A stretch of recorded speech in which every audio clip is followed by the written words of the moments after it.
Yo, what's up guys? My name is Eric, and sorry for the crappy background and picture quality. I'm just making this little video for an intro to what you're about to see. Now the video is of course how to make a video. The title is up there. Now I actually made this video for school several months ago, and I'm finally deciding to share this video to you. So let's hit the video after the intro. Yo, what's up everyone in the YouTube world? Even though this is not YouTube, I'm actually making this video for school. So therefore, forget that last statement. Anyway though, my name is Eric, and on today's video, I'm going to be teaching you how to make your own video. So without anything else to do, let's take your hoods off and let's get started.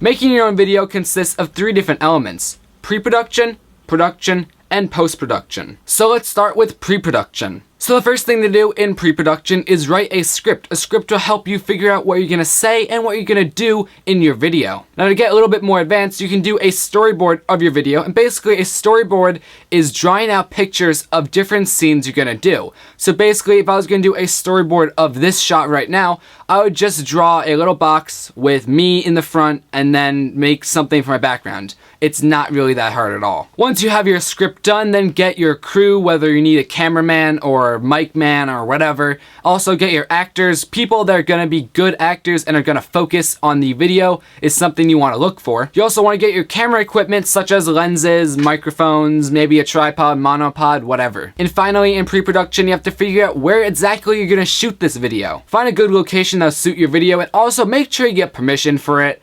If you're in maybe like ShopRite or something, you're gonna have to get permission to shoot there. But if you're at your house, you do not have to get permission. If you do not get permission to shoot in a certain area, you can get in big trouble, so just get permission at the start. Now let's move on to production. Now production is when you're actually going to be shooting your video, and you want to start off with making sure that your camera is in the right angle and make sure it's facing at the right area. Make sure, like in a video like this, make sure the camera is facing at your face. You don't want it like all the way over there or all the way over here. Make sure it's in a good area. Now going more advanced into angles, angles can play a huge part in a short film or movie. For example, let's take an actor, put him in a pretty plain background, and then put the camera pretty far away from the actor. This could give the feeling that the actor is lonely and possibly sad.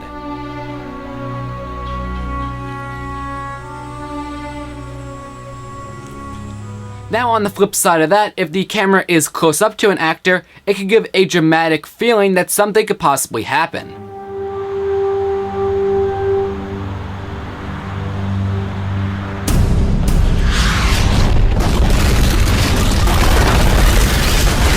Also, if you put the camera maybe higher up above your actor, like in bird's eye view, then it may have the feeling that your actor is weak and small. Now on the flip side of that, if you have your camera low to the ground and facing up of your actor, it can give the feeling that your actor is big and powerful. Now those camera angles and the feelings that the camera angles will give you really are only for movies and short films, not a how-to video like this. Now let's talk about lights.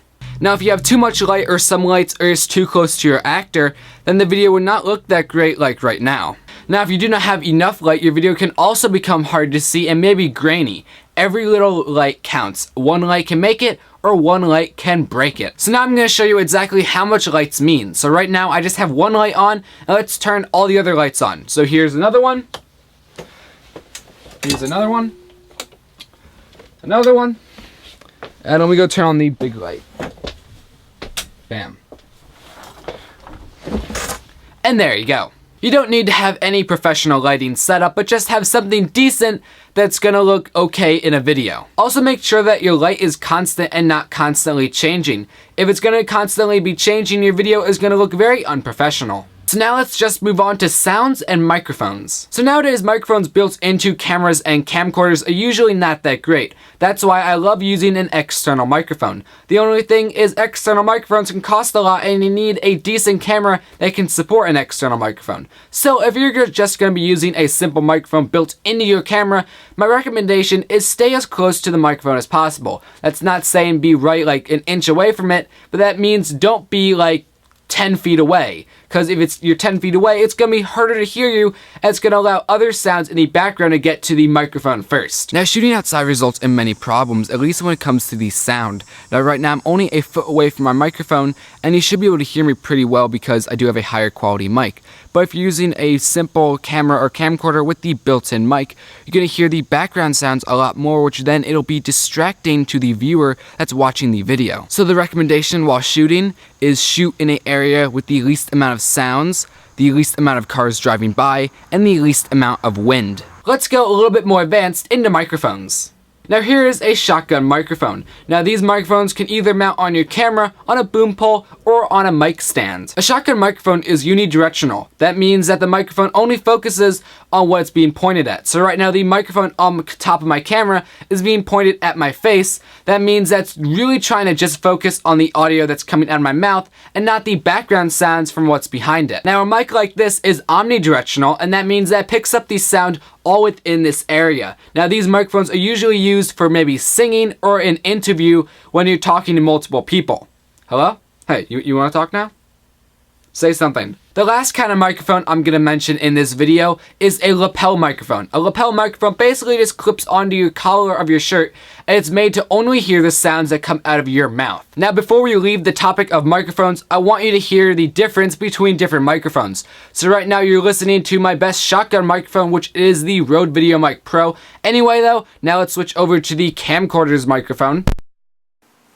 Now we're in the camcorder's microphone, and as you see, it is not as good, at least compared to the Rode VideoMic. So here's an omnidirectional microphone, and these microphones are made so only you can hear what's close to it and not far away from it. Now I cannot give you a demo of a lapel microphone because I do not have a working one. So just imagine the lapel microphone sounds. Now let's talk about the camera stance. Now as you see right now, my camera is perfectly still, and that's because I'm shooting the video on a tripod. Now if you do not know, a tripod is a stand for a camera that'll hold it still so you can get great shots. While making a video, you do not have to just use a tripod. You can get one of your friends to hold the camera. Just make sure they can actually hold it still and they're not gonna be like, well, I'm filming you. Yeah, a video can be very annoying if it is not stable and it's constantly moving around. Now, quick tip, if you want to have someone carrying around your camera, you can actually put your camera on a monopod, which is basically a stick that holds your camera, and this will help it become more stable. Anyway, now let's move over to post-production. Now, post-production starts off with just reviewing your footage and making sure you have all your videos you need, and then you have to move over to editing. Now, video editing can first start off with just simple trimming and adding transitions, but also you can get more advanced with color correction and special effects. Oh, that hurt my ear. Oh, ow. Why'd I use a real gun? So that is how you make a video. I hope you liked today's video, and I hope you use what I told you wisely. So before I sign out on this video, I'm going to show you quickly my setup. So here is the camera with the microphone on top of it, and then a wide angle lens. Also, I was just sitting right there, and then I have one light right there, one light up there, which is the ceiling light, and then I have 4 lights back here, and all together, all the lights make the video look semi-decent.